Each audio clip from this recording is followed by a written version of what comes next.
స్వామి తోటలో ఆదివారం ఆర్యవైశ్య సంఘం వారు కార్తీక వనభోజనాలు నిర్వహించారు. ఈ సందర్భంగా 100 సంవత్సరాల ఉసిరిక వృక్షానికి తులసి మాతకు పెద్ద ఎత్తున పూజలు చేశారు. పురోహితుని ద్వారా సంకల్ప పూజలు చేశారు. కార్తీక మాసం ద్వాదశి సందర్భంగా దాత్రి దామోదర పూజలు చేశారు. చెట్టు కింద శివాభిషేకం, దీపారాధన చేశారు. ఉసిరి చెట్టు పూజలు అత్యంత పుణ్యప్రాదంగా హిందువులు భావిస్తున్నారు. వివిధ క్రీడా పోటీలు ఆర్యవైశ్య సంఘం సభ్యులకు చేపట్టారు. గెలిచిన వారికి బహుమతులు ఇచ్చారు. అనంతరం కొత్తూరు రామ్మోహన్ అనురాధ కుటుంబం సభ్యులు వనభోజనం అందించారు.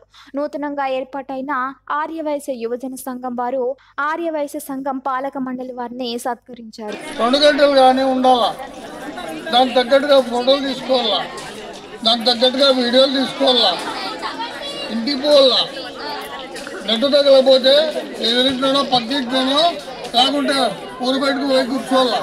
అయ్యాలప్పుడు రాత్రి 10:30 కూడా పడుతూ గడ్డ మీద కూర్చున్నాను. అడగండి కావాలంటే పిల్లలు చూస్తున్నారు. అంటే ఒక ప్రోగ్రాం అంటే దాదాపు 60 నుంచి 70 ప్రోగ్రాంలు దేవాలయానికి చేస్తూ ఉంటే కూడా ఎవరు ఎక్కడ గుర్తింపు లేదని నేను భావిస్తూ ఉన్నాను.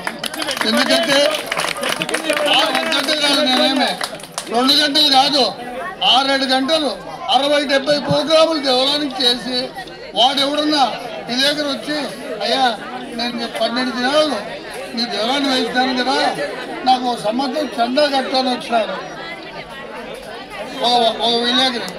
సరే గొప్ప ఏదో ఒకటి అని చెప్పి కట్టి అట్లా కట్టిపట్టి డబ్బు కూడా నేను ఖర్చు పెట్టుకోవాలి.